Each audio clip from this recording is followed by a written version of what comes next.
JETP, Just Energy Transition Partnership itu apakah benar-benar sudah adil gitu kan? Kita bertanya siapakah yang merancang aturannya dan apakah memang regulasi ini benar-benar melindungi kepentingan nasional atau membuka pintu bagi kepentingan asing yang lebih besar begitu.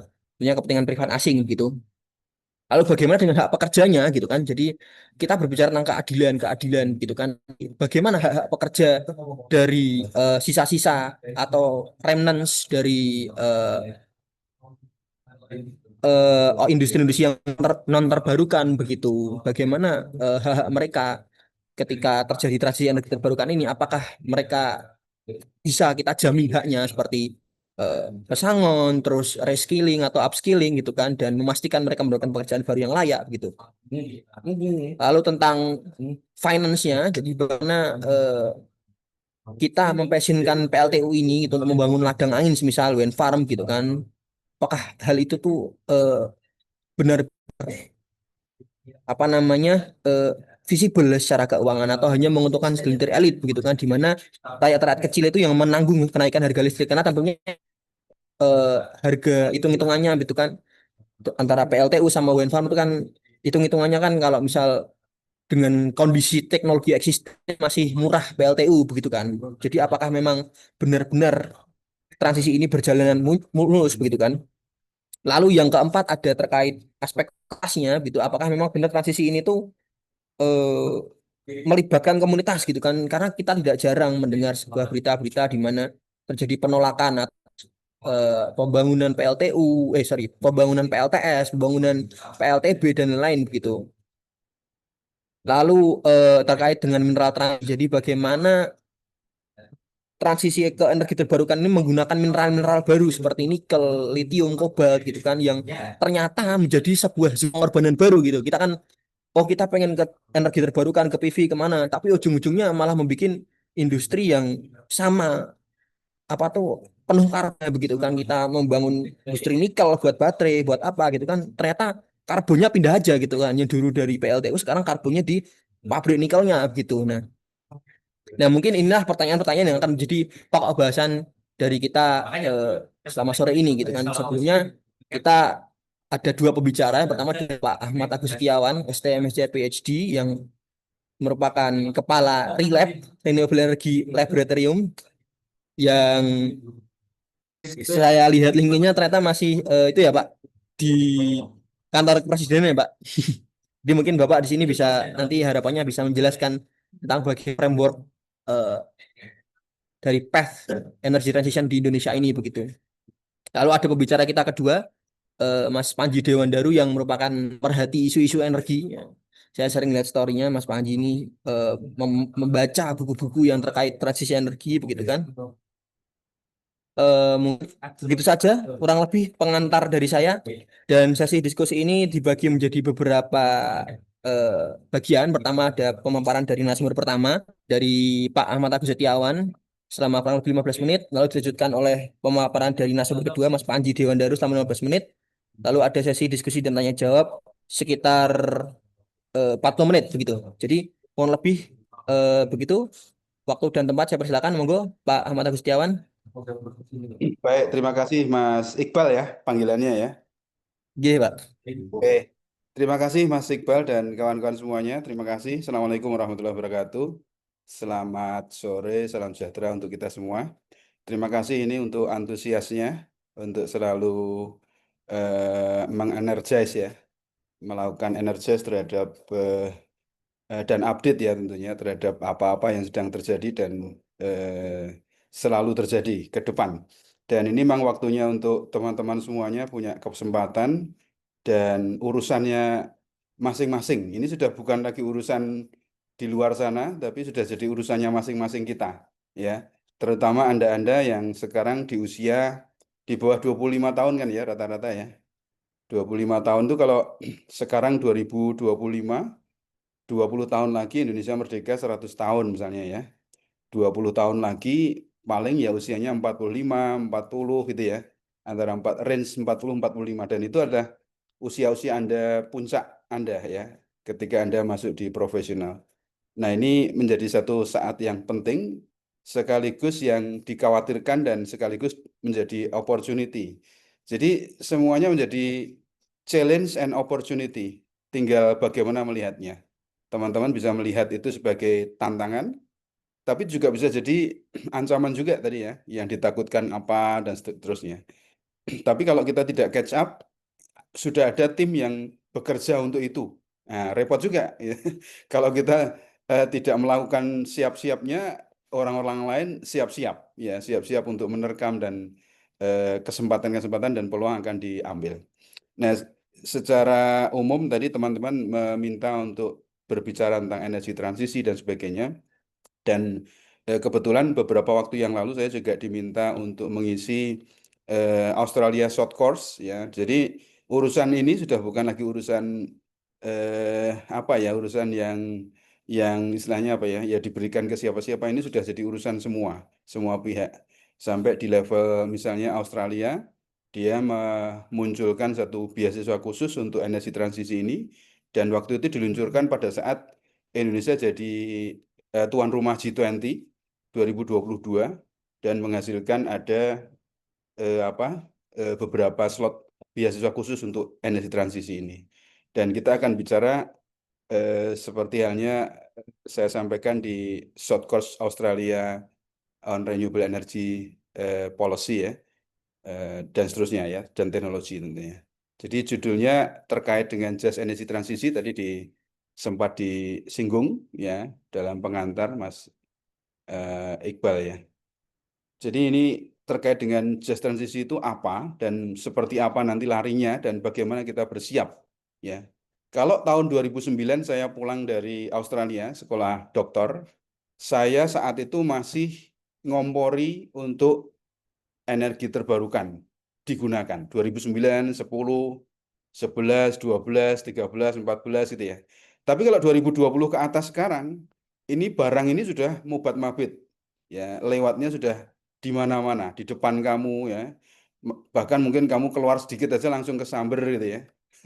Bener ya, sedikit-sedikit energi transisi ya, sedikit-sedikit apa sedikit. Jadi sudah barang yang sangat sangat kencang ya. Jadi satu sisi alhamdulillah bahwa itu adalah suatu perjuangan yang cukup panjang, tapi sesungguhnya ini adalah momentum ya, momentum bersama dan tidak diciptakan oleh perseorangan ataupun apa, tapi ini adalah tantangan bersama dalam case dunia, bukan lagi urusannya person to person. Nanti akan saya ceritakan seperti apa kok bisa kejadian seperti itu ya. Nah ini saya membuka dengan rencana dari Pak Prabowo. Pak Prabowo Presiden menyatakan bahwa kita punya beberapa source ya energi dan kita ingin mencapai swasembada energi tentunya. Nah, cerita yang saya sampaikan tadi ya, saya sampaikan kenapa 2020-an ke atas itu menjadi mubat mabit di depan hidung kita dan seterusnya. Ya karena memang sudah ada situasi dan skenario besar ya untuk mencegah yang namanya pemanasan global menjadi lebih ngeri lagi. Sekarang lagi dibilang sudah bukan apa warming ya, sudah bukan lagi global warming. Global warming itu saya sampaikan ke mahasiswa-mahasiswa kelas-kelas saya di tahun 2009, 2010, 11 gitu ya. Saat saya pulang itu kebetulan ada kuliah dari siapa Al Gore, itu dulu mantan wakil presidennya Clinton ya, dia menjadi aktivis pembicara terkait dengan inconvenient truth. Itu saya putar di videonya di kelas-kelas saya dan mahasiswa saya melihat, terus saya bebaskan untuk berpendapat. Ada yang berpendapat setuju terhadap bahayanya climate change, tapi ada juga yang mengambil sisi yang satunya. Nggak mungkin itu climate itu apa ya, dan seterusnya ya. Nah, kemudian setelah bergerak seterusnya sampai sekarang ini, dulu ada pergerakan-pergerakan Millennium Development Goals, 2015 berhenti, diganti dengan SDGs ya, Sustainable Development Goals, dan mungkin Anda anak-anak kelahiran 2000 ya, kenalnya adalah sekarang yang sudah jadi SDGs ya. Benar ya, kira-kira ya. Sebelumnya ada MDGs ya. Sebelumnya lagi ada apa itu ya, dan terus. Nah, selain itu ada datang lagi satu apa ya, satu skema baru, net zero emissions milestones. Nah, ini case yang kemudian bonded pada masing-masing negara, diharapkan semua negara punya komitmen bersama karena case-nya adalah semua sekarang tidak bisa membayangkan kalau kenaikan derajat muka bumi ini lebih dari 2 derajat Celcius. Maka diupayakan agar tidak sampai 2 derajat, bahkan 1,5 derajat Celcius saja ya, nggak boleh lebih dari itu ya. Tapi apa yang terjadi nanti akan ada cerita-cerita ya, nanti kalau mau lebih detail, kebetulan beberapa project ya ada yang langsung membahas terkait dengan itu, yang environment banget, tapi kalau di kita batasi di case yang sisi energi-energi lah ya. Nah, kalau teman-teman melihat peta roadmap seperti ini, Anda bisa melihat ini semua teknologi dipaparkan di sini, apa yang bisa dilakukan selama net zero emission milestone sampai 2050. Indonesia meminta tambahan waktu 10 tahun jadi 2060. Tapi kalau secara umum dilihat di sini, apa yang akan Anda hadapi sebagai seorang engineer, paling tidak kalau pragmatis ya melihat bahwa besok semua akan berubah, paradigmanya akan berubah. Ketaktisan sebagai apa ya, engineer yang menciptakan teknologi-teknologi dan sebagainya, atau bahkan teknologi akan diadopsi dan menyesuaikan. Sebagai contoh di 2020 kemarin sudah lewat, itu tidak ada lagi no new oil and gas fields approved for development, no new coal mines or mine extensions. Anda bisa bayangkan teman-teman saat ini yang bekerja di sektor tambang dan oil, ya terus terang kalang kabut juga ini sudah menyiapkan sekoci dan sebagainya. Satu saat di beberapa tahun yang lalu, ketika bicara-bicara dengan teman-teman misalnya apa ya, pecinta energi terbarukan gitu ya, pecinta hobiis dan sebagainya itu, ada teman dari UPN misalnya, teman UPN yang sekolahnya di kampusnya di fakultas apa ya, tambang gitu ya, minyak dan sebagainya, itu langsung tanya on the spot, Pak, kalau kami terus gimana Pak, masa depan kami? Itu real terjadi. Jadi saat ini pun saya misalnya punya mahasiswa yang sedang menempuh master, dia S1 di Trisakti Perminyakan misalnya, dia juga setelah mendapatkan gambaran-gambaran itu juga mulai bertanya-tanya, terus so what ini? Kalau cita-citanya masih mulia, saya akan tetap di minyak, Pak. Tapi saya juga akan mengembangkan energi terbarukan gitu. Itu cita-cita mulia itu ya. Jadi ada di tengah-tengah itu ya. Nah, kemudian 2021 ada no new unabated coal plants approved. Ini sisi yang bakar ya. Tidak ada lagi coal plants. Ada selanjutnya adalah tidak ada fossil fuel boilers yang boleh dijual. Itu 25. 30 kita lompat, di sana ada 1.000 sekian gigawatt solar and wind additions. Universal energy access, new building, zero carbon, 60% global car, elektrik, ya, dan seterusnya, dan seterusnya. Sampai di titik terakhir, ya, Anda akan melihat di situ ada opportunity sekaligus tantangan, sekaligus ancaman. Ya, opsinya apa? Pak, saya tetap PLTU batu bara, ya silahkan. Tapi nanti akan jadi dinosaurus. Kalau mau cerita dinosaurus, seperti itu kira-kira. Ya, saya maunya ini, saya nggak mau berubah, sementara dunia bergerak. Ya, itu nanti akan ketemu dengan case-case seperti itu. Di tahun 2035 misalnya, no new ICE car sales. Tidak ada mobil dengan bahan bakar minyak yang dibolehkan untuk dijual. Pertanyaannya, terus apa ya, tiba-tiba langsung hilang semua Pak? Pertamina nggak ada SPBU dan sebagainya. Tentunya nggak seperti itu ya. Tidak hitam putih, tidak siang malam. Tentunya masih ada yang beredar dan sebagainya. Dan itu adalah waktunya untuk masih apa ya, service masih tetap ada di sana. Tapi tapi di kerannya di ujung itu sudah ditutup ya. Nah, apa yang terjadi? Namanya transisi seperti itu case-nya ya. Semua diharapkan untuk bersiap, dan bersiapnya itu masalahnya adalah cuma 50 tahun atau kurang ya. 30 tahun atau kurang ya. Kalau Indonesia tambah tambah apa? Tambah 10 tahun lagi ya. Nah, apa yang terjadi dan bagaimana? Nah, ini semua kalau yang saya konekkan dengan ceritanya si Al Gore yang filmnya Inconvenient Truth itu, maka semuanya berujung dan berpangkal bermula dari pemanfaatan teknologi yang juga memerlukan ya bahan bakar ya. Bahan bakarnya adalah fosil. Nah, case-nya adalah memang pertumbuhan manusia yang mutakhir yang paling cepat dan paling apa ya, extraordinary menggunakan resource-nya gila-gilaan itu memang di usia-usia kita, di usia manusia zaman kita yaitu 1900 dan ke atas. Begitu ditemukan teknologi-teknologi industri dan sebagainya ya, revolusi industri dan seterusnya, semuanya lapar energi. Lapar energi. Yang sekarang baru lapar-laparnya misalnya ada negara yang sangat lapar untuk itu misalnya bisa di zoom itu ya, dicontoh itu, dilihat itu, itulah Cina misalnya. Ya mungkin zaman pertama kali dunia kenal dengan teknologi-teknologi itu juga seperti Cina semua. Semua mau dimakan, semua mau diemplok gitu ya. Semua mau disikat, nah, habis-habisan. Ya konsep-konsep sustainable development dan sebagainya itu whatever lah gitu ya. Itu belum masuk ya. Yang penting sekarang bisa dan seterusnya, buktikan semuanya. Dan ini adalah gambaran bagaimana emisi CO2 ya berjalan sampai di tahun 2020 ketika COVID terjadi. Kira-kira seperti itu. Dan rencananya kalau dibiarkan dia pasti akan naik terus, tapi ada kesepakatan global untuk menekan itu menjadi seperti ini. Dan itu gila, dan itu gila. Ya, pertanyaannya adalah dari sini ke sini menjadi kayak gini itu kok ya mungkin Pak. Apakah artinya kita berhenti saja, nggak usah ngapa-ngapain, halt, pause dan seterusnya ya, nggak berkegiatan. Itu dibalik kalau kita sebagai engineer misalnya technologist, maka kita akan berpikirnya dibalik.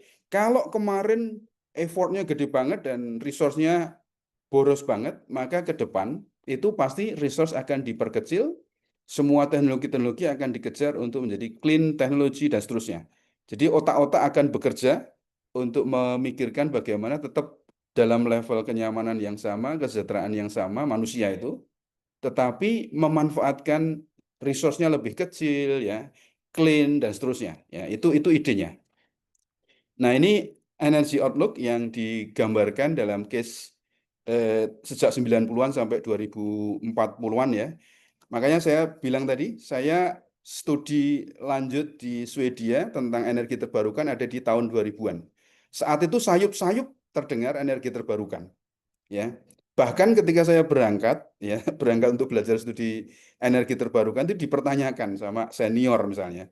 Ada senior yang iseng, ngapain Mas belajar tentang kayak gitu? Kan kita masih punya banyak minyak ya, batu bara dan sebagainya. Sikat aja itu ya. Jadi guyon-guyonnya gitu kira-kira. 2000 saya tetap aja di situ, 2004 lanjut studi PhD di Australia di bidang energi terbarukan, 2009 saya pulang ya.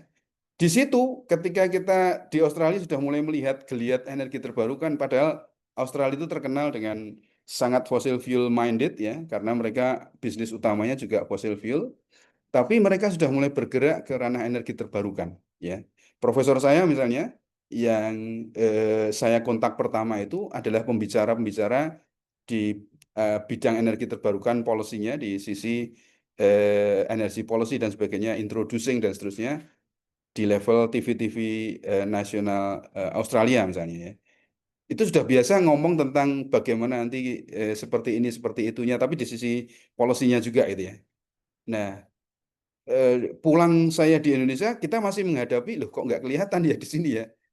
Sementara di Eropa sudah mulai bergeliat di mana di Swedia, di Jerman, bahkan Jerman itu sampai di level masuk di level DPR-nya, kemudian diaplikasikan di negaranya dan seterusnya ya. Sudah ada revolusi di sana sampai sekarang ini. Di India misalnya sudah ada Kementerian Energi Baru Terbarukan ya, New and Renewable Energy Ministry ya, dan pergerakannya juga sudah sangat sangat gencar ya di tahun-tahun itu sudah punya proyek-proyek untuk masing-masing negara bagian dan sebagainya. Bagaimana Indonesia? Saat itu mulai terdengar saya kita mau taruh 2025 23%. Berarti di tahun 2009-10 kan masih ada waktu 15 tahun nih ya. Nah, tiba-tiba sekarang di 2025 kita. Dan angka 23% pun kita tidak bisa menggapai ya. Kita ada di angka 13-an% sampai 14% mungkin ya yang cukup optimis EBT kita di baurannya. Jadi ini sangat sangat apa ya, sangat cukup menyedihkan. Kita harus terus berjuang terus untuk memastikan energi baru terbarukan masuk. Ini trending global, maka Anda akan mengetahui bahwa loh kok sekarang banyak ya solar energi ya. Sekarang kok bisa ngelihat energi angin ya mungkin gitu ya. Itu karena global trendingnya seperti itu. dua itu jadi satu, energi surya dan energi angin itu eksponensialnya seperti ini. Jadi wajar kalau kemudian itu menyentuh ke hajat kehidupan kita-kita sehari-hari, yang samping-samping kita mungkin kamu bisa melihat, oh di situ bangun ini, di situ bangun ini, oh di sana ada rooftop dan seterusnya. Meskipun dalam case untuk memasukkan dalam policy dan praktek, memang masih ada perjuangan-perjuangan yang harus dihadapi. Ya, ini gambaran umum saja ya. Coal tetap rajanya, tapi itu akan ditekan dan kalau bisa flat bahkan diturunkan. Ya, ini coal. Siapapun mengakui coal itu adalah rajanya ya. Kemudian apa ini? Ini adalah gas, ini adalah air, ini adalah nuklir. Nuklir masih oke ya dengan rencana net zero emission, maka nuklir mendapatkan kesempatan baru ya bahwa dia bisa menghasilkan yang zero emission misalnya gitu ya statement, meskipun nanti harus ditackle di sisi waste-nya ya, waste nuklir waste-nya. Nah, sementara yang oil akan seperti ini, sudah trendingnya itu sudah flat dan bahkan akan menurun ya ke depannya. Nah, ini yang menjadi case-case yang sering kita dengar dari teman-teman keluhan-keluhan tadi ya. Pak ini kok gini, Pak ini kok gitu, terus masa depan kami bagaimana dan seterusnya. Tapi real money, ya terus terang ya teman-teman, real money itu ada di oil and gas, ya termasuk di coal ini, ya. Jadi kalau misalnya sampai di level misalnya politik dan sebagainya, maka masih ada perang terbuka terhadap itu. Kok ada orang mau ngomongin tentang energi terbarukan enak aja gitu ya gampangannya. Kalau mau jujur seperti itu. Ya seperti terjadinya kalau di level yang global, misalnya seperti case Donald Trump. Ya, kamu bisa ngikutin gaya Amerika ketika kedapatan presiden bergeser dari Obama ke Trump, langsung berubah semua kebijakan clean energinya ya, langsung masuk ke ranah lebih angin segar pada fossil fuel ke Trump. Kemudian Trump di-cut lagi oleh Biden, program-program Obama dihidupkan lagi ya, termasuk clean energy teknologinya dan seterusnya. Tapi hanya 4 tahun saja, sekarang balik ke Trump lagi, rame lagi ya. Nah, case-case seperti itu terjadi di level global. Bagaimana dengan kita? Tidak beda juga ya. Kalau Anda pelajari di apa di putaran-putaran pilpres ya pemilu pemilu dan seterusnya itu, kalau Anda pelajari waktu 2000 berapa ya 19 ya itu saya bicara di mana-mana di universitas-universitas dipanggil gitu ya dari pembicara gitu, saat itu yang lagi hot ada film yang diluncurkan itu ya, namanya apa itu tentang batu bara itu ya, saya lupa namanya tapi ada masih istilahnya apa itu ya? Seksi killer, Pak. Seksi killer ya. Saya putarkan cuplikannya di kelas-kelas besar itu. Saat itu lagi hot-hotnya dan di situ juga petanya nampak 2019. 2014 sama. Sebelumnya lebih parah lagi. Yang sekarang 2024 kemarin apakah tidak ada? Ya real money masih ada di sana. Batu bara, minyak dan sebagainya. Jadi tidak bisa tidak di situ, kalau sudah ada di situ kan ya kamu bisa bisa bayangin kira-kira seperti apa. Bagaimana energi terbarukan? Nggak ada duit. Ya, kamu ngomong di situ masih dalam bentuk idealisme tok, belum ada muncul duit.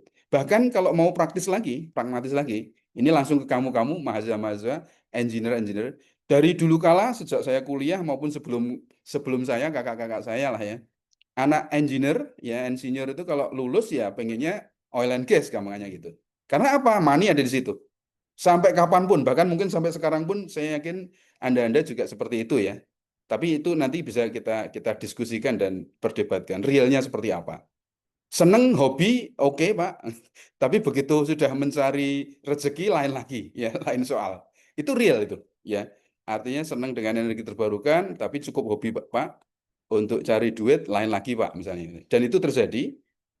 Itulah yang sedang kita hadapi, keramaian-keramaian yang ada dan bagaimana Indonesia ya ada di tengah-tengah itu, angka 23% dikejar dan seterusnya itu gambarannya ya. Itu gambarannya. Kalau mau jujur situasionalnya seperti itu. Bukan gambaran gede-gede gitu enggak, tapi sampai di ranah saya dapat apa, saya bisa kerja itu dan seterusnya kayak gitu ya.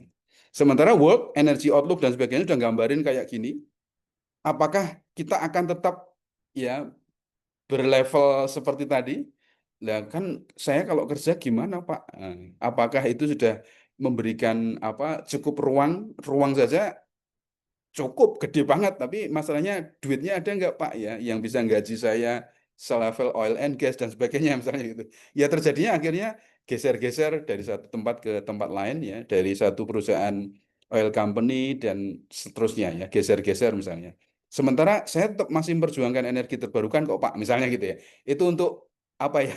Untuk rasa-rasa yang berdosanya bisa dimainkan ke situ misalnya. Dan toh sekarang oil and gas semua fossil fuel base juga bermain-main sudah ya mereka sudah blended dengan program-program energi baru terbarukan juga.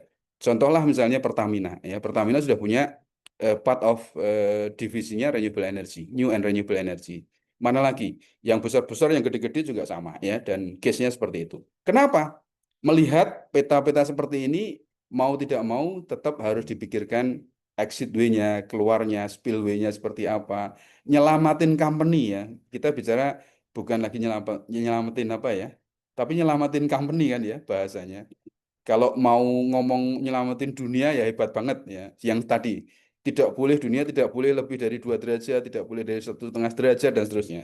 Tapi kalau bahasa lebih taktis nyelamatin company, lebih taktis lagi nyelamatin diri sendiri biar dapat gaji tetap nyaman dan seterusnya dengan kehidupan yang nyaman. Nah, seperti apa? Nah, inilah gambaran World Energy Outlook dari International Energy Agency.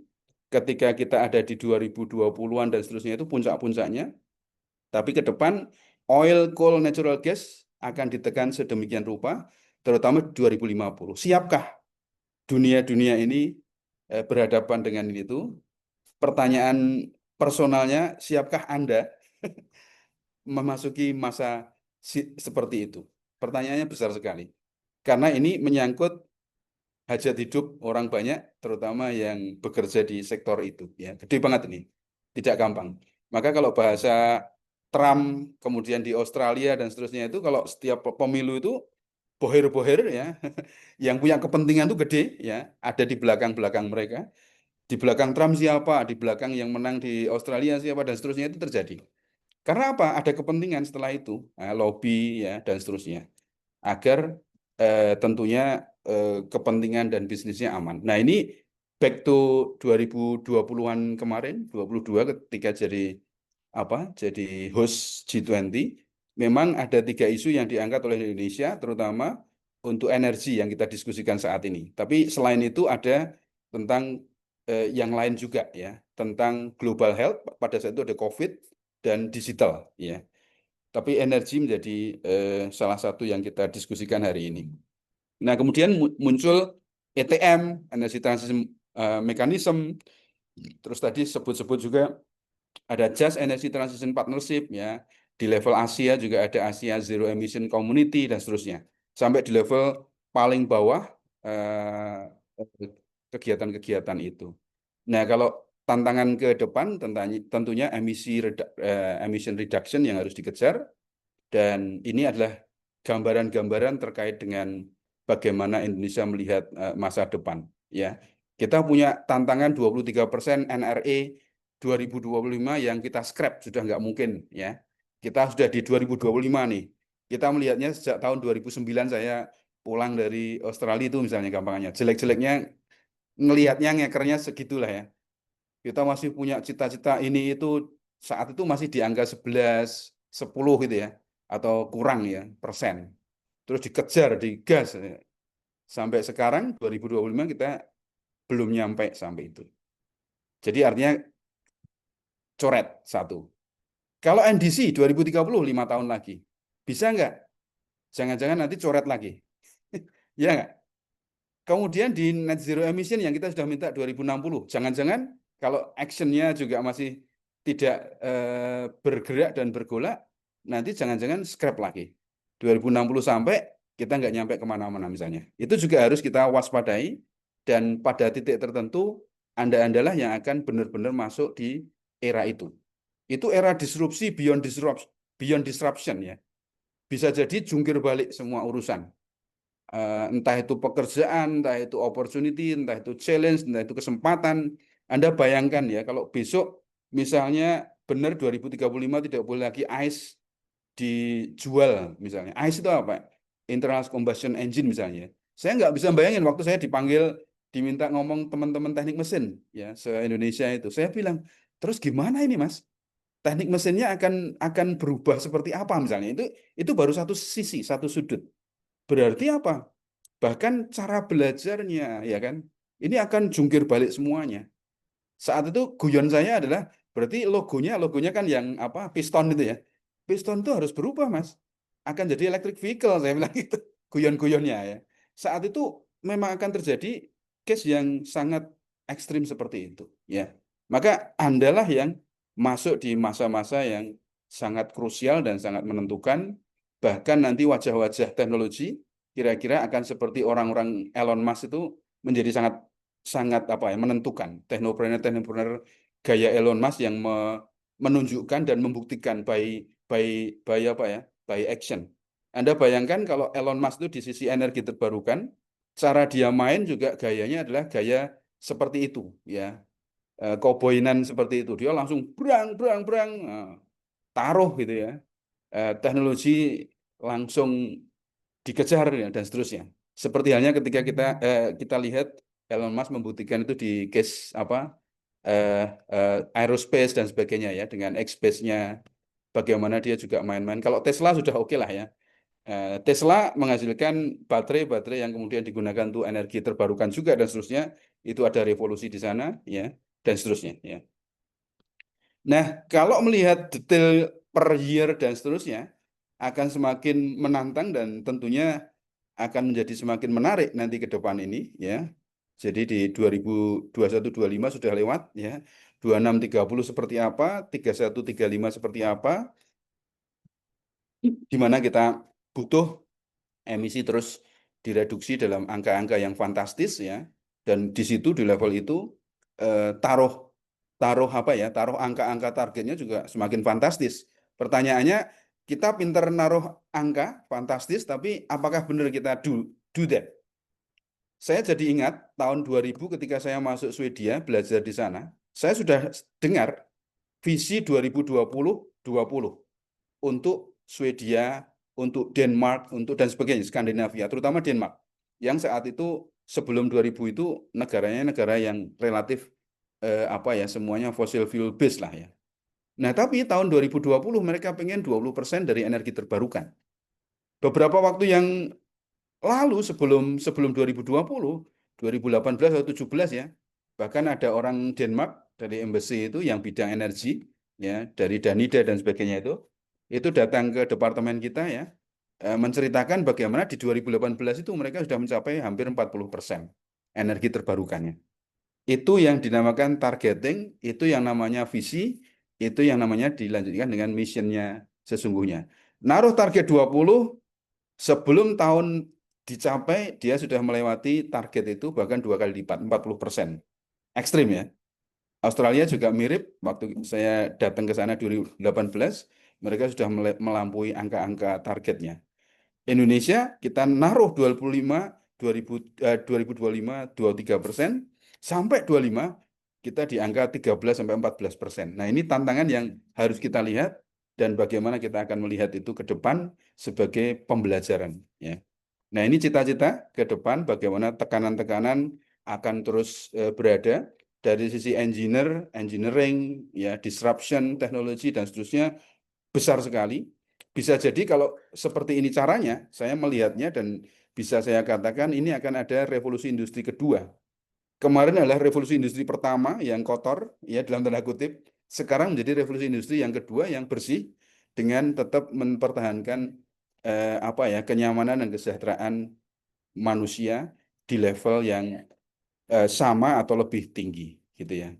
Nah, kalau yang lebih detailnya dari masing-masing level, Indonesia juga sudah punya kantor untuk sekretariat ZP ini, disiapkan berbagai rencana dan planning yang lebih detail dari policy sampai teknologis dan seterusnya, semuanya bergerak ya.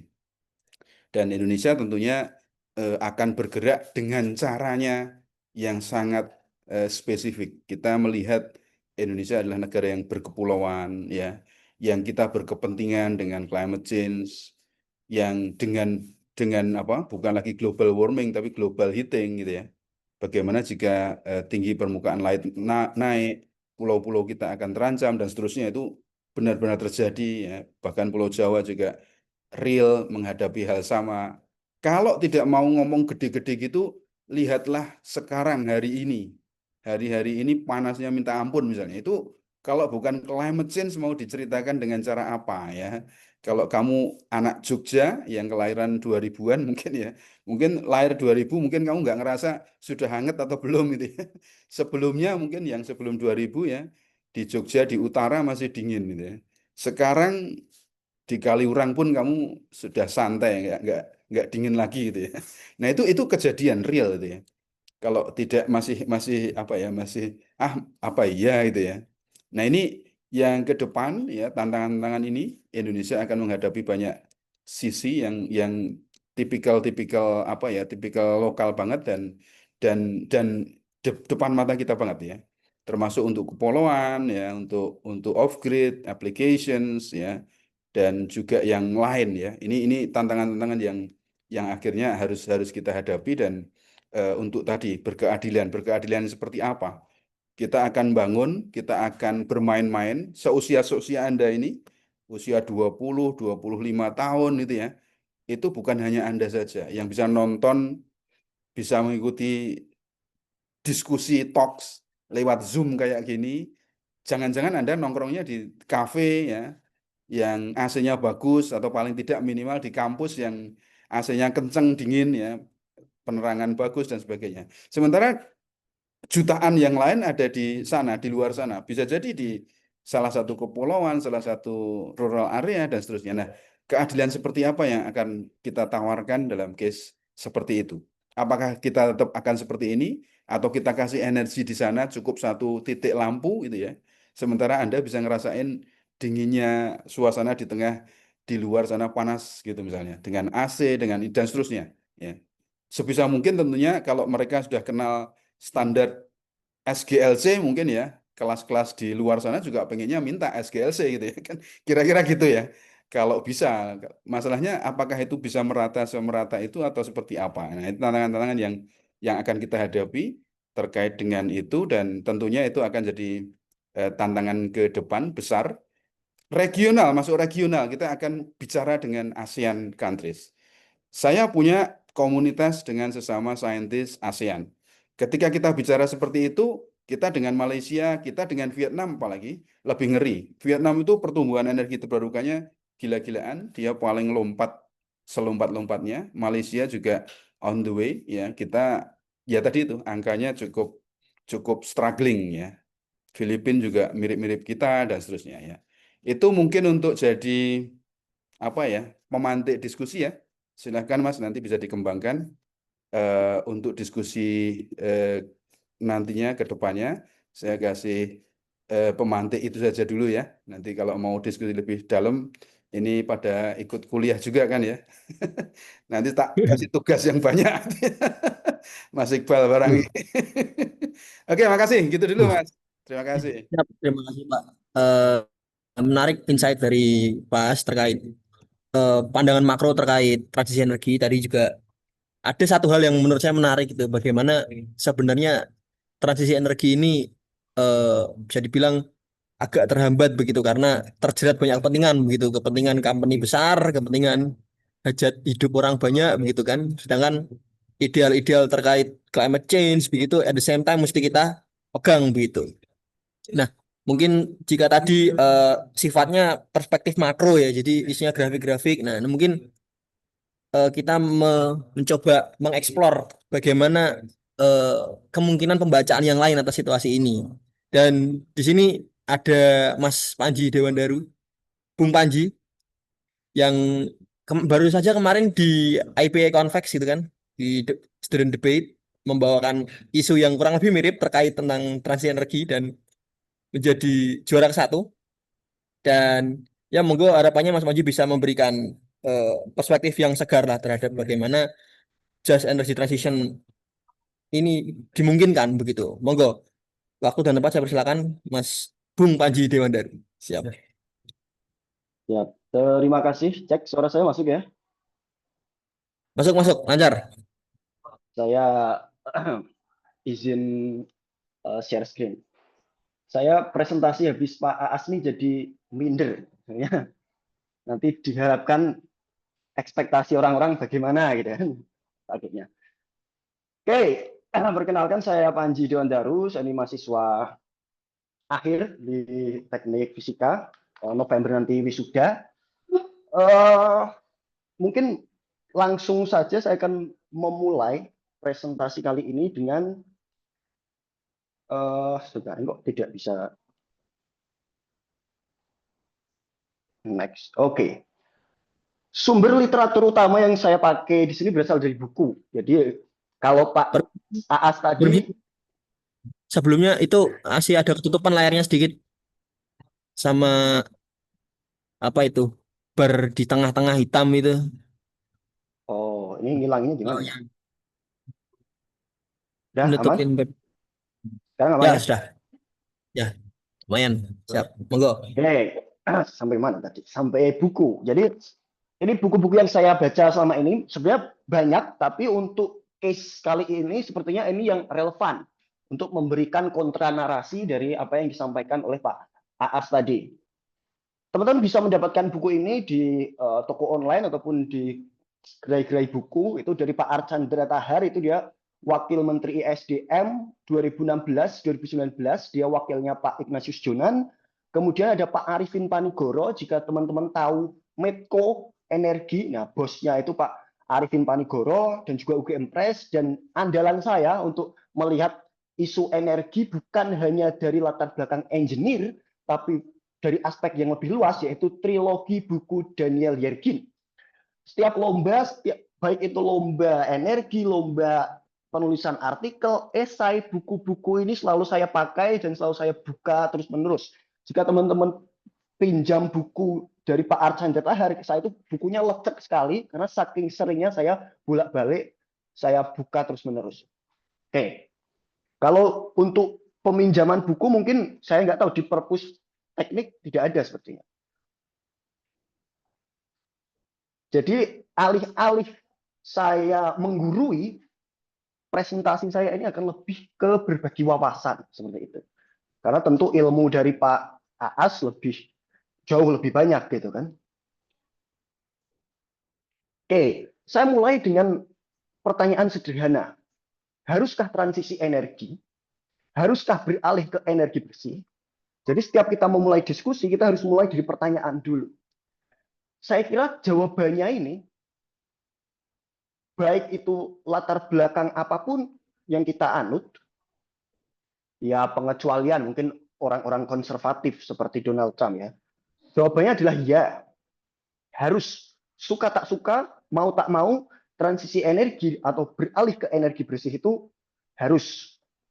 Tapi yang menjadi topik diskusi itu bukan ya atau tidak, tapi kapan dan bagaimananya. Itu sebenarnya ruang media kita dalam berdiskusi. Oke, jadi jawabannya jelas ya, tapi bagaimananya itu yang perlu kita diskusikan. Saya akan kembali kepada tema yang disuguhkan panitia, transisi energi berkeadilan. Nah, kata adil di sini tuh kacamata apa yang kita pakai? Apakah kita melihatnya dalam kacamata aktivis lingkungan atau yang sifatnya lebih teknokratis? Kenapa? Karena kecenderungan kita akan menentukan apa sih yang kita perjuangkan seperti itu. Ketika kita mungkin menggunakan kacamata grassroots justice, diskusi-diskusi kita akan berkutat pada bagaimana rakyat yang lahannya dipakai misalnya untuk uh, sawit atau mungkin dipakai untuk kemudian geothermal dan sebagainya. Nah, diskusi itu ketika kita menggunakan kacamata grassroots, fokus kita akan berkutat pada bagaimana rakyat keadilan dalam kata tanda kutip adil ya. Adil ini berkorelasi dengan rakyat. Tapi kalau kita mau lebih mengedepankan teknokratis, adil di sini tidak kemudian serta-merta kita tujukan pada rakyat, tapi apa? Pada negara itu sendiri. Pada apa? Pada industri itu sendiri. Adil tidak transisi energi ini untuk mereka, untuk negara misalnya. Kenapa? Karena tentu negara-negara punya kemudian preferensi atau kebutuhan masing-masing. Tidak bisa kita menyamakan kebutuhan Eropa, kebutuhan Amerika dengan kebutuhan Indonesia misalnya. Kebutuhan Eropa, kebutuhan Amerika dengan kebutuhan Nigeria misalnya. Di Eropa dan Amerika itu kecenderungan energi lebih digunakan untuk yang sifatnya kemewahan energi itu. Tapi beda kalau kita melihat di Afrika, energi itu jangankan untuk bisnis, energi itu hanya untuk digunakan apa? Bertahan hidup. Jadi penggunaan energi pun setiap negara-negara berbeda. Jadi adil di sini mau kita lihat kacamata apa? Kalau saya lebih suka menggunakan kacamata teknokratis. Oke, kacamata yang saya sajikan tadi juga bermuara pada teori dari David Schwarzberg dari University of Sydney. Dia mendefinisikan climate justice framework ke dalam 3 cakupan: distributive, justice, procedural, dan recognition. Nah, kalau kita mau scale up lebih jauh lagi ke dalam isu-isu kenegaraan, baik itu internasional, nasional, maupun lokal, kita akan mendapatkan 3 domain, yaitu pertama, adil antar negara. Maksudnya begini, saya tadi di awal sudah menyinggung bahwa setiap negara itu berbeda, jelas berbeda. Apakah perbedaan itu lahir secara tiba-tiba? Tidak. Itu melalui perjalanan sejarah yang panjang kalau kita runut. Kenapa? Karena misalnya Eropa dan negara-negara maju sudah mengeksploitasi sumber daya alam jauh-jauh hari daripada negara-negara berkembang misalnya. Maka masuklah teori ini ke dalam historical responsibility and capacity. Jadi adil itu ditetapkan di situ. Jangan kemudian Anda sudah sukses, Anda sudah mapan, terus negara-negara yang baru mau bangkit, baru melek teknologi, kemudian diajak buru-buru untuk transisi. Apakah itu adil? Saya beri tanda tanya, biar teman-teman yang menjawabnya. Saya di sini hanya berbagi wawasan, tidak untuk menggurui. Kemudian definisi adil kedua atau domain keadilan kedua adalah adil antar sektor ekonomi. Baik itu sektor industri maupun hal lainnya yang menyangkut pada ekonomi itu sendiri. Nah, baru grassroots justice di sini diterapkan, yaitu adil antar kelas sosial domestik. Baik itu kelas sosial, masyarakat adat, gender sekalipun, dan juga komunitas rentan. Nah, di sini biasanya teman-teman yang ada di rumpun ilmu soshum, teman-teman aktivis saya diskusikan itu domainnya ada di sini. Ada domain layer ketiga, yaitu layer keadilan kelas sosial domestik. Dan luput mendiskusikan layer-layer di atasnya, yaitu layer antar negara maupun antar sektor ekonomi. Oke. Saya mau mengajak, tidak elok rasanya kalau membicarakan isu energi tanpa menyinggung 2 mainstream strategi. Mainstream strategi itu apa? Yaitu Eropa dan Amerika. Kita belajar di situ. Dari literatur-literatur yang telah saya baca selama ini, saya mengerucutkan strategi dari 2 negara atau 2 blok besar ini, Eropa dan Amerika. Eropa memiliki kecenderungan strategi untuk transisi energi, yaitu melalui apa? Melalui diversifikasi energi. Diingat-ingat, diversifikasi energi. Lalu Amerika apa? Amerika adalah melalui dekarbonisasi energi. Dan itu jelas kentara saat Presiden Biden dulu memimpin Amerika. Kita tahu ya, Joe Biden itu berasal dari partai apa sih? Sebenarnya Amerika itu kan dia terdiri dari 2 partai dominan. Partai Demokrat atau partai yang sifatnya progresif, dan juga partai Republik yang sifatnya konservatif. Presiden Biden itu pasti narasi-narasinya itu berdasarkan apa yang kemudian ramai diperbincangkan oleh kaum-kaum yang progresif. Dia melek isu sosial, melek isu gender bahkan. Makanya ada guyonan mengatakan bahwa Amerika ini kesalip Cina karena mereka sibuk diskusi gender, sedangkan di Cina sibuk diskusi AI gitu. Itu guyonan saja ya.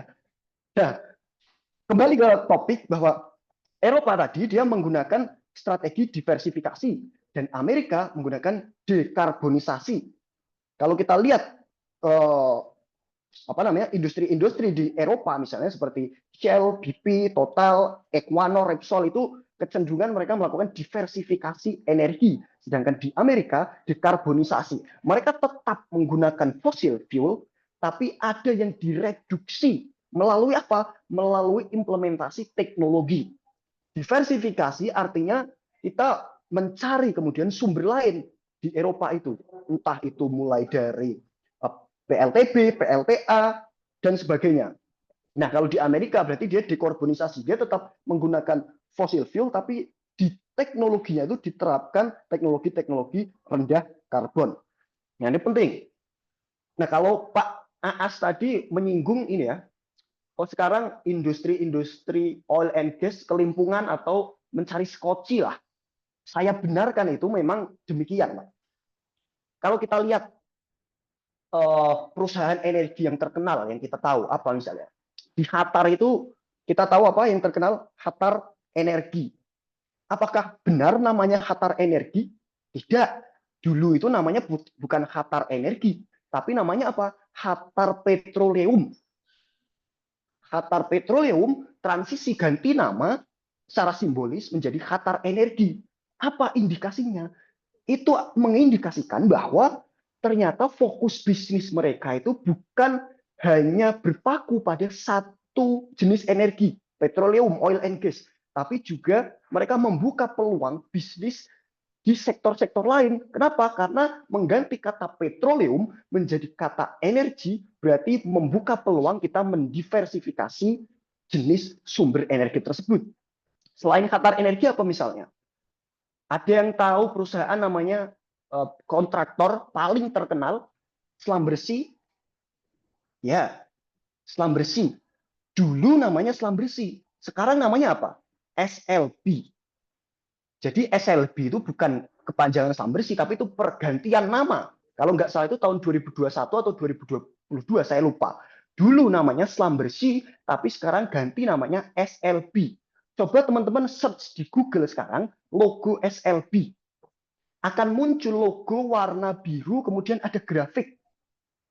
Bulat-bulat setengah seperempat lingkaran. Itu grafik. Grafik ada yang di atas sumbu X, ada yang di bawah sumbu X. Itu artinya apa sih? Artinya itu adalah net zero emission dari carbon capture utilization storage. Kenapa? Karena grafik yang ada di atas dan grafik yang ada di bawah cancel out each other. Saling meniadakan. Oh, ternyata itu filosofis dari Schlumberger yang terkenal dulu sebagai kontraktor migas paling prominent, ternyata juga memikirkan tentang adanya transisi energi. Jadi tadi berarti sebenarnya relevansinya terhadap kita itu sebenarnya hanya pada lingkup bisnis. Mereka ingin mempertahankan bisnis mereka, ingin tetap eksis dengan cara melakukan diversifikasi energi tadi. Apa yang terjadi di Eropa? Kalau kita baca literatur itu, tahun 2022 itu Eropa terjadi apa sih? Yes, terjadi yang namanya krisis energi. Kenapa demikian? Krisis energi banyak faktor yang mempengaruhi, tapi saya kumpulkan menjadi beberapa faktor yang mungkin paling relevan dengan topik kita pada saat ini. Pertama, tahun 2021-2022 itu pertama kalinya kita mentas atau kita keluar dari yang namanya pandemi COVID. Artinya apa? Artinya perekonomian akan berjalan kembali. Ketika perekonomian berjalan kembali, implikasinya apa? Kebutuhan energi akan meningkat. Di saat itulah Eropa butuh yang namanya energi. Tapi apa yang terjadi pada saat itu? Saat itu musim dingin yang menyebabkan angin, karena di Eropa itu banyaknya ini ya tenaga angin, yang menyebabkan angin di sana tidak mampu menyediakan energi sesuai yang diinginkan. Jadi apa yang dilakukan? Selain juga apa namanya energi yang dibutuhkan tidak ada, angin yang bertiup tidak sekencang sebelumnya, itu juga beberapa eh, sistem itu sedang mengalami maintenance, perawatan. Jadi double lah penderitaan yang dialami Eropa. Di satu sisi mereka ingin membangkitkan lagi batu bara. Tapi apa yang terjadi saat itu? Persaingan untuk mendapatkan batu bara itu mereka bersaing dengan Cina. Berarti ada demand yang bertambah, ada kebutuhan yang bertambah. Yang sebelumnya kondisi normalnya hanya Cina yang banyak membutuhkan, tapi Eropa masuk di situ, artinya demand bertambah. Kalau demand bertambah, teori supply and demand berlaku. Artinya apa? Collapse lah di situ harga batu bara. Selain itu apa? Juga kalau kita lihat di tagline berita, what factor drove the record fall in natural gas demand in 2022? Lapangan-lapangan gas lama atau lapangan-lapangan gas tua yang ada di Eropa yang ketika mereka membutuhkan karena energi EBT-nya tidak kuat saat itu, ingin dibangkitkan lagi, ternyata performanya tidak seperti yang diinginkan. Terjadilah yang namanya krisis energi di Eropa. Itu latar belakangnya. Nah, apa pendapat ahli di sini? Ada dua kutub ahli yang mengomentari krisis energi yang ada di Eropa. Pakar pertama mengatakan bahwa Eropa ini terlalu lambat transisi ke energi terbarukan. Sehingga apa? Sehingga sistem tersebut belum rigid, baterainya belum rigid. Ketika ada situasi-situasi genting seperti ini, mereka tidak kuat. Karena mereka terlalu lambat, menunda-nunda dulunya ya. Dulunya menunda-nunda untuk transisi energi. Nah, satu pakar lagi di sisi lain, pendapat lain mengatakan bahwa ternyata Eropa ini terlalu terburu-buru transisi energi. Nah, kutub yang berlawanan, pakar-pakar mengatakan di satu sisi Eropa ini terlalu lambat transisi energi, di satu sisi mengatakan bahwa Eropa ini terburu-buru transisi energi, terburu-buru meninggalkan fosil fuel, sehingga apa? Situasi-situasi yang tidak diperkirakan tersebut terjadi dan kolapslah energi yang ada di Eropa. Indonesia harusnya bagaimana? Nanti kita jawab di belakang. Apa yang terjadi di Amerika? Nah, ini diskusi saya dengan Pak Edi Suparno, beliau Wakil Ketua MPR RI dan juga Komisi 12 di DPR. Komisi 12 itu berarti dia membidangi energi. Kalau dulu sebelum zaman Prabowo, zaman Jokowi itu Komisi 7. Ada Adian Apitupulu dan sebagainya di situ. Ada Maman di situ, Komisi 7, Maman Abdul Rahman. Tapi sekarang berganti menjadi Komisi 12. Apa yang terjadi di Amerika? Saya tadi mention bahwa di Amerika ini terdiri dari dua domain partai besar. Partai yang progresif, Biden, Obama, dan sebagainya. Makanya Obama itu kulit hitam ya, karena dia dari partai progresif. Kalau di Amerika kan kental akan isu ras sara. Makanya dia berasal dari partai progresif dan ada partai konservatif, yaitu Donald Trump dan kawan-kawan. Biden dan kawan-kawan partai progresif itu kecenderungan mereka pro terhadap transisi energi. Nah, Donald Trump di sini, kalau teman-teman cek pidato-pidato beliau di muka umum itu, wah, beliau menjelek-jelekkan menjelek-jelekkan aktivis-aktivis lingkungan lah, Greta Thunberg dan sebagainya. Mereka dijelek-jelekkan oleh Donald Trump ini bahwa omong kosong climate change tidak ada. Artinya apa? Artinya di bawah kepemimpinan Donald Trump ini ada sedikit pergeseran tujuan bahwa mereka merombak habis regulasi-regulasi dari Biden sebelumnya, kemudian mereka tetap kekeh untuk menggunakan fossil fuel. Tapi saya kemudian berdiskusi dengan Pak Edi Suparno. Kalau begitu, sistemnya perusahaan-perusahaan di Amerika ini bingung juga ya Pak. Setiap pergantian kepemimpinan, mereka selalu harus berganti juga lingkup kerjanya atau fokus kerjanya. Nah, ini yang membedakan Amerika dengan Eropa. Amerika ini terlalu lambat transisi energi. Di satu sisi mereka ingin membangkitkan lagi, ternyata sistemnya tidak kuat. Sehingga apa? Situasi-situasi yang terjadi di Eropa itu tidak ini yang membedakan Amerika dengan Indonesia. Di Amerika itu nggak ada BUMN. Yang ada apa? Swasta.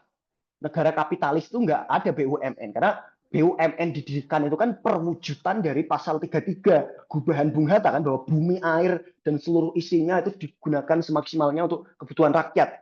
Jadi ada tanggung jawab moral selain berbisnis dari BUMN. Jadi bebannya sebenarnya lebih besar di BUMN daripada swasta, karena selain berbisnis mereka juga harus mewujudkan apa yang ada di pasal 33, yaitu bentuk sosialisme negara. Kalau di Amerika kan tidak ada BUMN, adanya swasta. Nah, bedanya di sini, pertanggungjawaban swasta itu bukan kepada pemerintah.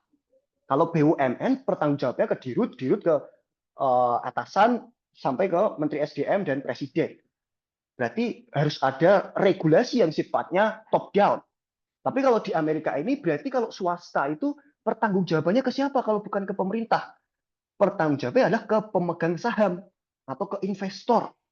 Jadi meskipun Donald Trump sebenarnya kekeh untuk fossil fuel, tapi itu sebenarnya tidak begitu mempengaruhi dinamika bisnis yang ada di Amerika, perusahaan-perusahaan swasta, karena pertanggungjawaban mereka ada pada pemegang saham atau investor.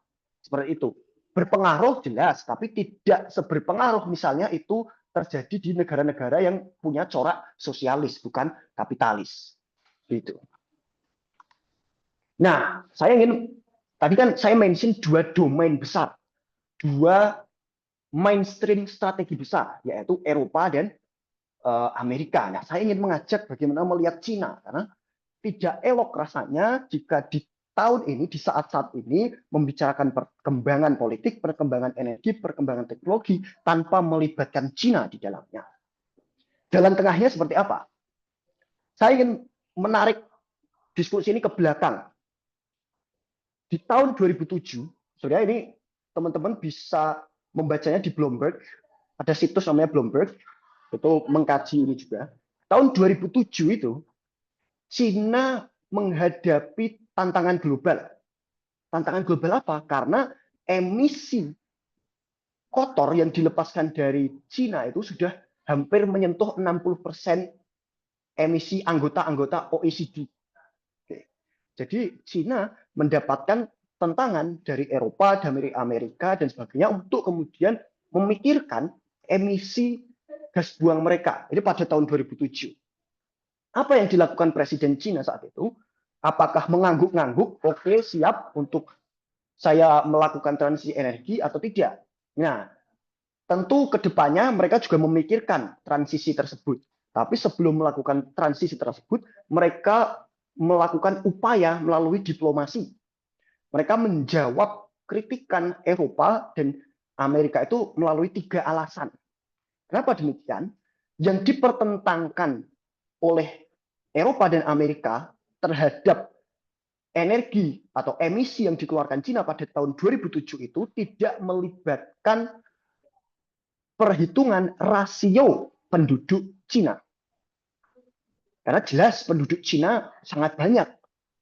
Logikanya seharusnya semakin banyak penduduk, kebutuhan energinya pun juga semakin banyak. Nah, jadi alasan pertama Cina, loh, rakyat saya banyak kok di sini. Kenapa tidak mempertimbangkan nominal atau jumlah tersebut dalam kritik-kritik Anda terhadap kami, Cina gitu. Nah, alasan kedua adalah mereka, Cina ini, merasa masih negara miskin. Jadi mereka berpendapat bahwa kami masih negara miskin, belum maju. Jadi ya ada toleransi lah di situ untuk kemudian melakukan transisi energi.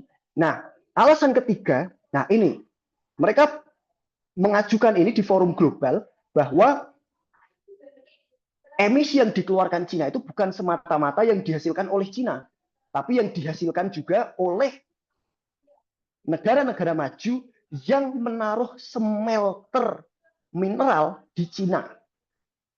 Jadi smelter-smelter itu diinvestkan untuk diterapkan di Cina. Nah, high tech-nya baru diambil di negara maju, kemudian nanti bebannya diekspor di Cina. Nah, itu kalau kita lihat kok strateginya sama kayak Indonesia saat ini ya, tempat investasi smelter.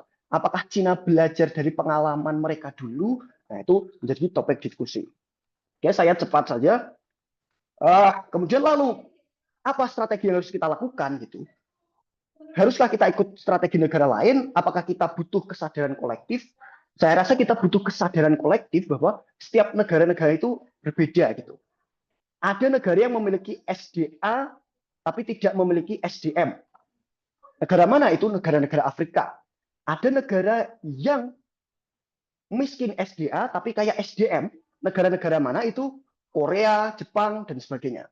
Tapi ada negara yang kaya SDA, kaya SDM, negara mana itu? Itu Kanada, Amerika Serikat, dan sebagainya. Itu mereka memiliki keduanya. Nah, Indonesia bagaimana? Nah, itu saya taruh tanda tanya di situ agar menjadi pemantik diskusi.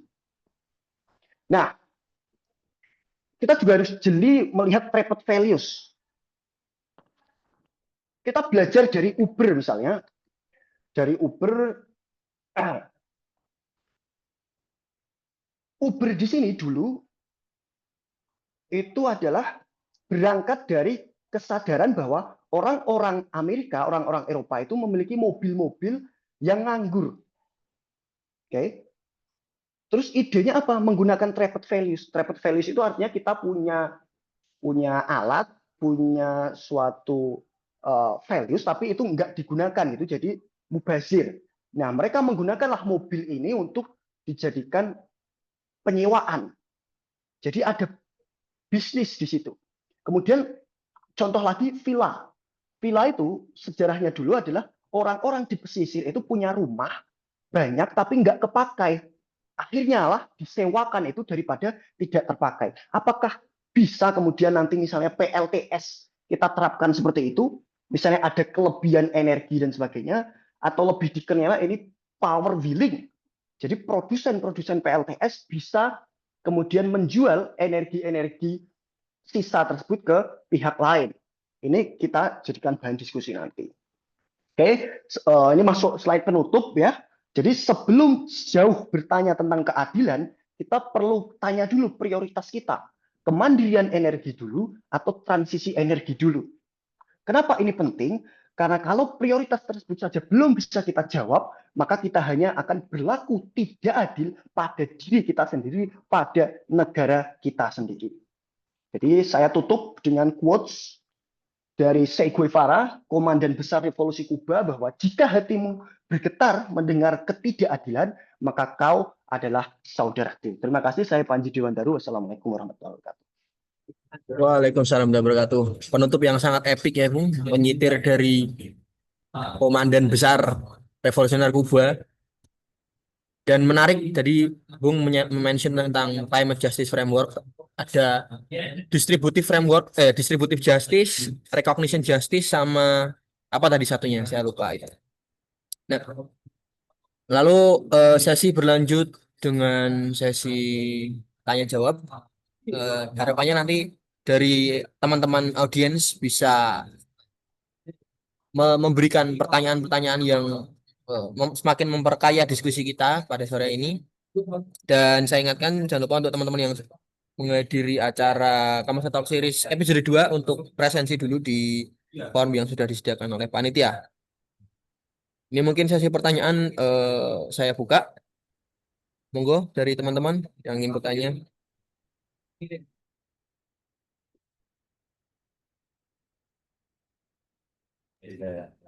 Monggo Mas Fajrul Rakanaraya bisa on cam atau on mic untuk menanyakan pertanyaannya. Assalamualaikum warahmatullahi wabarakatuh. Izin, di sini saya mau eh, memberi sedikit apa ya, pertajaman dikit untuk diskusi kita tentang keadilan. Eh, kita bisa melihat keadilan ini ya teman-teman ya. Anggaplah sebagai sebuah spektrum gitu. Di satu ujung itu ada pendekatan yang minimalis, yang fokusnya pada kompensasi finansial. Itu misal di ujung satu lagi ada pendekatan transformatif yang menuntut pembagian kekuasaan seperti eh, kepemilikan saham oleh suatu komunitas atau hak-hak untuk menolak suatu kebijakan. Eh, Pertanyaan saya di sini untuk kedua narasumber, idealnya di manakah posisi Indonesia dalam spektrum ini, dan secara jujur posisi kita di mana di spektrum ini? Sekian dari saya. Terima kasih. Siap, terima kasih pertanyaannya dari Mas Fajrul Raka ini. Pertanyaannya cukup kritis ya. Ini saya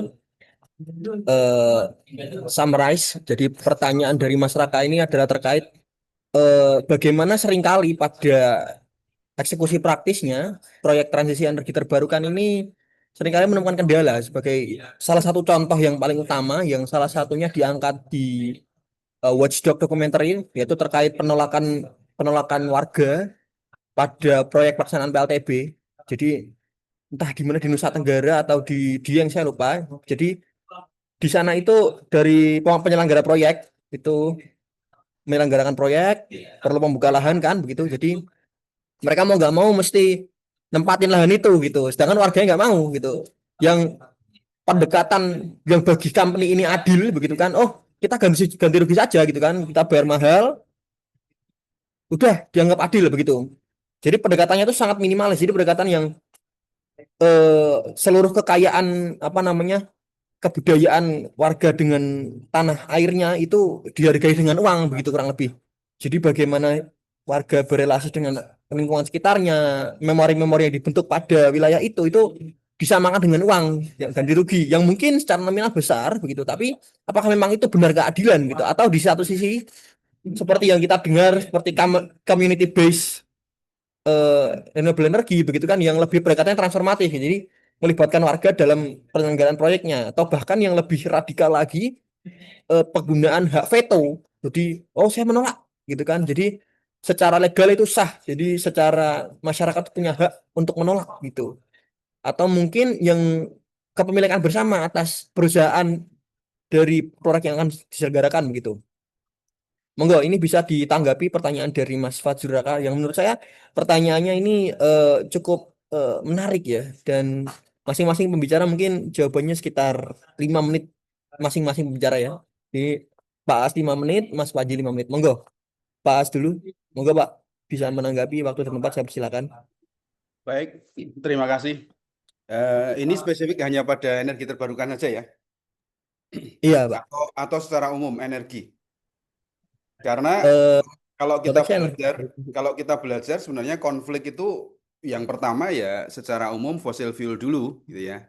Nah, kadang-kadang kita kemudian membawa konflik-konflik itu ke ranah energi terbarukan. Karena case-nya energi terbarukan, kalau saya gambarkan apa ya, energi terbarukan itu selalu saya bilang ke teman-teman bahwa energi terbaru itu kan kayak kayak bayi, kayak baby ya. Baby ini baru lahir, baru apa? Baru belajar jalan, mau belajar lari, tapi sudah dibebani dengan berbagai isu yang sudah ada bebannya itu oleh raksasa besar, hitam, legam, gede gitu ya, menangan gitu ya. Bahkan kadang-kadang tidak adilnya itu dimasukkan dalam satu ring ring bersama, tidak ada kelas. Yang satu kayak Mike Tyson di puncak jayanya, gede-gede gitu ya. Satunya masih kelas level apa ya, bulu atau ya Chris John lah misalnya atau apa gitu ya. Jadi ini nggak adil menurut saya ya dari sisi perspektif apapun ketika kita menuntut apa energi terbarukan kemudian Pak harus level fossil fuel, sementara Anda tahu sendiri yang saya selalu bilang tadi, real money ada di fossil fuel. Anytime, kapanpun Anda akan lihat kalau kamu ngomong energi terbarukan adalah ideal ya, ideologi atau apa ya, sesuatu yang indah-indah yang dibicarakan untuk masa-masa selanjutnya dan seterusnya itu, tapi real money saat ini masih ada di fossil fuel. Dan kejadian-kejadian penolakan, kerusakan dan sebagainya itu sudah terjadi sejak ya tadi tuh ketika saya berikan gambaran sejak 1900 dan sebagainya itu ya, itu sudah terjadi ya ketika eksploitasi terjadi. Dan pada Indonesia sendiri kalau kita belajar banyak ya, tahun 80-an adalah puncak ya. Kalau nanti ada yang mau cerita tentang Indonesia bagaimana dan seterusnya, itu kan politik juga menentukan ya. Kenapa Soekarno bergaya seperti itu, kemudian diganti dengan Soeharto dengan apa kredo pembangunan, dan kemudian semua masuk, semua investasi sukses dan seterusnya, apa yang terjadi dan seterusnya itu real itu. Dan saat itu fossil fuel berjaya. Bahkan pembangunan Indonesia itu adalah hasil dari oil and gas dan fossil fuel base lah semuanya. Dengan cara apa? Semuanya diambil, eksploitasi, jual. Maka Anda tidak mengalami, Anda ini lahiran 2000 ya, itu tidak pernah mengalami namanya bensin 400 rupiah, Mas. Iya nggak? Bensin 400 rupiah itu gimana gitu kan? Anda bisa bayangkan. Tapi saat itu Pak Harto juga punya konsep. Kita harus ngangkat dari negara yang sangat miskin ya.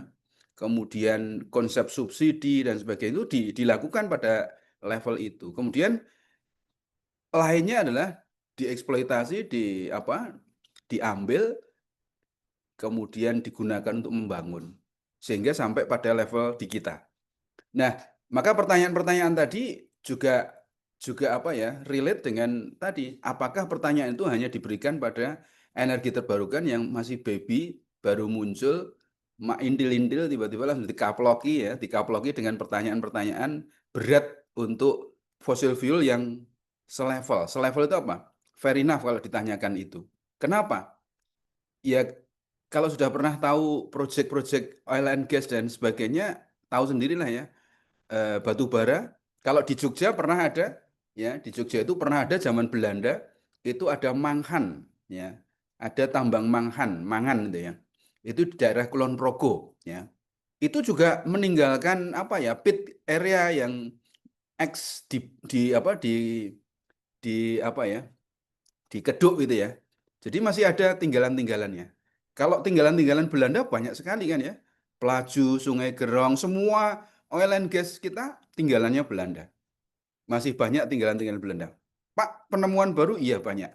Apakah dalam proses penemuan-penemuan itu ada konflik dengan masyarakat? Silakan Anda justifikasi.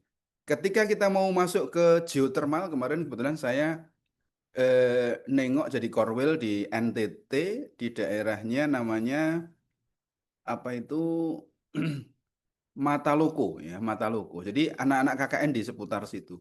Saya juga langsung dengar bagaimana yang kalau kita cerita indah-indah itu, Pak, kita itu renewable energy, maka pasti indah, pasti oke. Dukungan masyarakat oke. Ternyata enggak seperti itu juga. Di Mataloko itu ada komplain-komplain misalnya sumurnya masyarakat, terus warna pokoknya membuat warnanya berubah, jadi ya seperti itulah, banyak sekali yang kemudian diinventarisir, banyak isunya ya. Bahkan di beberapa tempat yang lain, yang di NTT ada namanya Waisano ya, itu ada isunya itu sampai dibawa ke keagamaan ya, di isu keagamaan, penolakan masyarakat dibawa ke agama karena di sana kan kuat ya agamanya lewat jalur uskup terus naik sampai di level Jakarta, Pak Kardinal ya. Zaman itu malah saya kebetulan pas lagi di KSP, saya langsung menangani dalam case itu, mendatangi tempatnya gerejanya yang dekat Monas itu ya, gerejanya Pak Kardinal. Terus pas saat itu uskup dari Waisano itu sedang di Jakarta, kita datangi juga ya. Isunya apa? Ya sudah dibawa ke ranah, kalau bahasa Islamnya itu halal haram gitu. Itu terjadi. Anda bisa bayangkan pengen bangun, sudah memilih yang tidak fossil fuel, sudah energi terbarukan, masih masalah. Ya. Di daerah Sumatera Utara misalnya, ada itu mikrohidro tertentu yang karena mikrohidronya mau dibangun di kawasan hutan, hutannya itu ada orang hutan dan sebagainya masih ada, itu jadi konflik lingkungan, ya, dan seterusnya dan seterusnya. Nanti akan ada isu-isu yang terus berkembang, ya, dan juga sama konsepnya adalah pembangunan dan case yang dikira sudah clean, sudah green, sudah bagus itu ya, kita melalui apa ya, step by step yang sudah dianggap seharusnya ini oke ya, diterima ya harusnya. Ternyata masih ada menyisakan hal-hal seperti itu. Kalau ke nuklir, saya masih ingat banget dulu ada zaman ketika studi tapak ya, bahkan Menteri Ristek waktu itu datang, namanya Pak Kusmayanto Kadiman, kebetulan beliau juga pernah jadi rektor ITB ya, jadi menteri, kemudian studi tapaknya itu di daerah Muria. Itu ya seperti itu, dikejar-kejar sama penduduk, kemudian sampai NU cabang cabang Jepara atau cabang daerah itu mengharamkan nuklir. Anda bisa bayangkan ilmu Anda nuklir haram, terus teknik fisika haram. Coba bayangkan, ini paradigma yang bukan hanya sekedar apa tadi, Mas Wajru menanyakan di level A, B, itu ekstrimnya sebegitunya, Mas. Jadi ini paradigma yang memang harus kita hadapi bersama. Seperti halnya disrupsi-disrupsi akan terjadi, termasuk yang saya gambarkan tadi, gambaran NZI dan sebagainya itu akan terjadi. Kita menerima, kita menolak, tapi gelindingan zaman akan berjalan ke sana, ya. Di satu sisi nanti ada yang akan memberikan warning, orang environmentalis juga akan teriak-teriak, kita nggak bisa membangun dengan cara geber-geber kayak gini. 2 derajat Celcius hancur kita, 1,5 derajat Celcius itu yang harus kita tekan misalnya, dan seterusnya. Itu real. Dan itu lebih real ketimbang yang sebelum-sebelumnya, ya. Sebelum-sebelumnya mungkin sambil mengakuisisi source of energy, sumber-sumber energi sambil perang, itu pun bisa dilakukan. Apalagi case-case yang akan kita hadapi ini lebih ke kemanusiaan, kerusakan. Kalau di Indonesia ya, itu gampangannya pulau-pulau kamu akan terendam. Semarang, Jakarta dan sebagainya, Pantura habis misalnya. Ya, gampangannya gitu. Kalau itu Ya. masih akan minta ditunda ya gimana? Apakah akan bisa atau tidak gitu ya. Terima kasih. Ya, terima kasih Pak. Ada semacam dilema begitu nggih.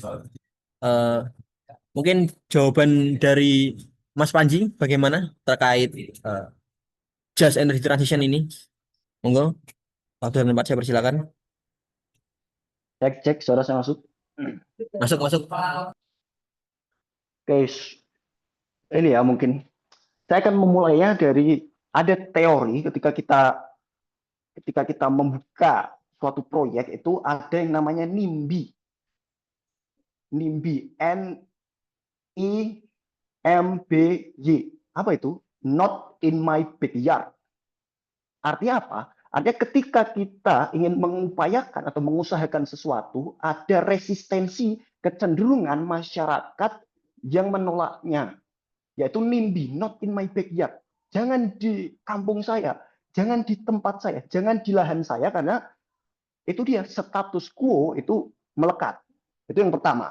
Jadi secara sosiologis ada kecenderungan NIMBY, not in my backyard, dan itu musuh semua. Benar kata Pak Agus Arif, bahwa musuh perusahaan-perusahaan, musuh dari oil and gas itu juga dulu sama, not in my backyard. Jadi suka tak suka, mau nggak mau, ini mau berjalan atau tidak.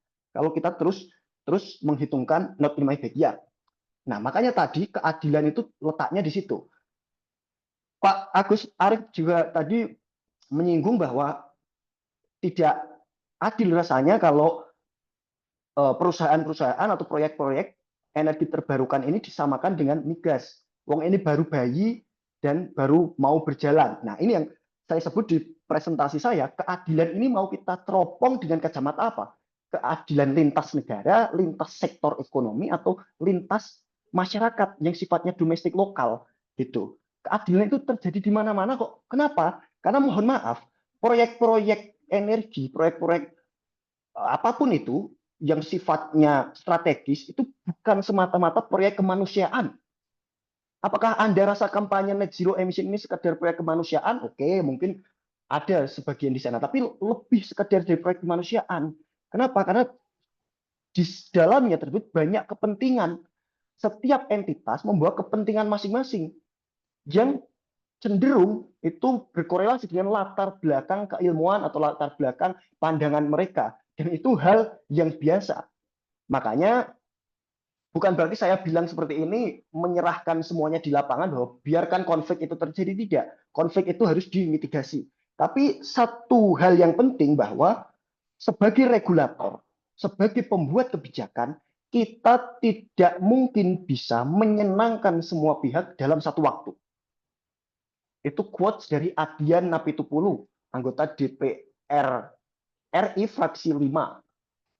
Kita tidak bisa menyenangkan semua pihak dalam satu waktu. Pasti sedikit banyak akan ada merasa dirugikan, akan ada yang merasa kemudian diuntungkan, itu pasti ada. Tapi sebisa mungkin kita mengkajinya dengan basis keilmuan yang kita rasa ini seadil mungkin. Di perjalanannya juga kita mendapatkan masukan-masukan. Nah, ada satu hal penting di sini ketika kita berbicara tentang energi. Peningkatan jumlah penduduk ke depan itu sebuah keniscayaan. Masyarakat Indonesia ini akan meningkat. Peningkatan jumlah penduduk dibarengi dengan keinginan kita untuk meningkatkan taraf ekonomi. GDP kita ingin naik dan sebagainya, dan ini juga relevan dengan target setiap pemerintah, pasti ingin ekonomi bertumbuh. Ekonomi itu selain perputaran roda uang, mata uang di bawah, juga mesin-mesin ekonomi, industri juga harus berjalan. Ketika industri itu harus menggenjot produksi dan sebagainya, tentu korelasinya ada peningkatan kebutuhan energi. Nah, ini yang disebut dengan tingkat elastisitas energi, seperti itu. Jadi, seberapa taraf ekonomi ingin kita tingkatkan, segitu pula pertumbuhan energi harus kita inginkan. Nah, kadangkala masyarakat itu terjebak dalam lingkaran. Kita ingin kemudian ekonomi tumbuh, kita ingin sejahtera, tapi di sisi lain menolak proyek-proyek strategis yang sifatnya industrial. Seperti itu. Ini kita terjebak di situ. Misalnya ada kacamata lain. Ketika kita ingin memajukan ekonomi, kita butuh industri yang banyak, industrialisasi yang gencar. Untuk menciptakan industrialisasi, kita butuh yang namanya investor. Investor butuh kestabilan politik. Tapi ketika banyak konflik di negara tersebut, entah itu kekacauan demonstrasi dan sebagainya, investor juga akan enggan di situ. Itu kan lingkaran. Di satu sisi masyarakat ingin pekerjaan butuh investor, investor butuh kestabilan politik, tapi di masyarakat tersebut juga tidak tercipta kestabilan politik. Bukankah itu kunci kemajuan ekonomi, kemajuan energi di zaman Soeharto? Soeharto mengamankan stabilitas politik itu untuk menciptakan stabilitas ekonomi. Berbeda pendekatannya yang dilakukan dengan Soekarno. Jadi ada guyonan sebenarnya, satu-satunya kesalahan Soeharto adalah terlalu lama memimpin Indonesia. Jadi sebenarnya strategi yang digunakan beliau sebenarnya cukup bagus untuk menggenjot investasi di Indonesia, tapi sayangnya adalah kelamaan. Jadi mungkin itu saja yang bisa saya sampaikan. Jadi mulai dari NIMBY tadi, not in my backyard, secara sosiologis, kemudian dari sisi regulatif juga. Terima kasih, Mas. Ya, terima kasih Bung Panji atas jawabannya yang dengan konklusi yang cukup menarik ya. Ternyata Pak Harto tidak seburuk itu. Mungkin itu menjadi pertanyaan atau bagian pamungkas dari diskusi pada sore kali ini, dan harapannya diskusi-diskusi macam ini bisa menumbuhkan nalar kritis kita ya, sehingga kita tidak mudah saja menelan mentah-mentah bagaimana isu-isu tentang terkait transisi energi itu. Jadi kita tidak selamanya orang teknik itu melihat teknisnya tok gitu kan, karena satu hal yang bisa kita tarik dari diskusi ini adalah bahwa transisi energi bukanlah sekadar persoalan teknis gitu kan. Ini adalah arena pertarungan politik, sosial, dan ekonomi. Jadi ada klaim dan kepentingan di situ gitu. Dan mungkin di satu sisi ada organisasi dan skala besar yang dikejar oleh negara gitu kan, tapi di sisi lain kita diingatkan bahwa di setiap megawatt listrik yang dihasilkan ada jejak kehidupan manusia dipertaruhkan gitu. Keadilannya bukanlah bonus tapi merupakan syarat mutlak yang harus ada di awal perencanaan gitu. Dan mungkin sebelum kita mengakhiri diskusi pada kali ini kita dokumentasi dahulu. Mungkin dari teman-teman bisa open cam ya dan nanti dibantu oleh panitia untuk mendokumentasikan. Ini momen bersejarah ini di teman-teman. teknik membahas politik gitu kan.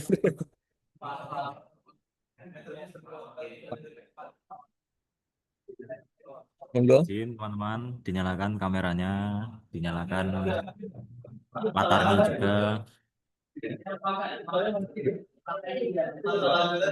Oke, Bismillah, saya foto. Hitungan ketiga, 1, 2, 3.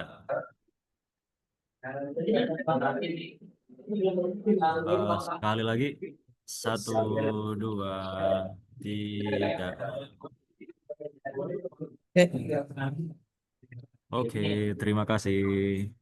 Ya, terima kasih atas dokumentasinya dan lagi-lagi pertanyaan adil untuk siapa ini mungkin tidak sepenuhnya terjawab ya, tapi setidaknya kita berhasil membahasnya itu dan mengenalkan kepada teman-teman gitu. Dan lagi-lagi tugas kita adalah untuk terus mengawal dan meneriakkan pertanyaan ini di setiap ruang kebijakan. Dan saya mewakili panitia Kamasya Talk Series mengucapkan terima kasih kepada narasumber Pak As dan Bung Panji yang sudah menyempatkan waktunya. Dan tentu saja saya ucapkan terima kasih kepada seluruh audiens yang sudah hadir. Semoga diskusi ini menjadi pemantik bagi aksi dan pemikiran kita selanjutnya. Saya Muhammad Balbaki undur diri. Sampai jumpa di Kamasya Talk Series berikutnya. Assalamualaikum warahmatullahi wabarakatuh. Selamat sore, teman-teman. Waalaikumsalam. Terima kasih, Mas. Terima kasih. Pamit ya. Siapa? Terima kasih, Pak.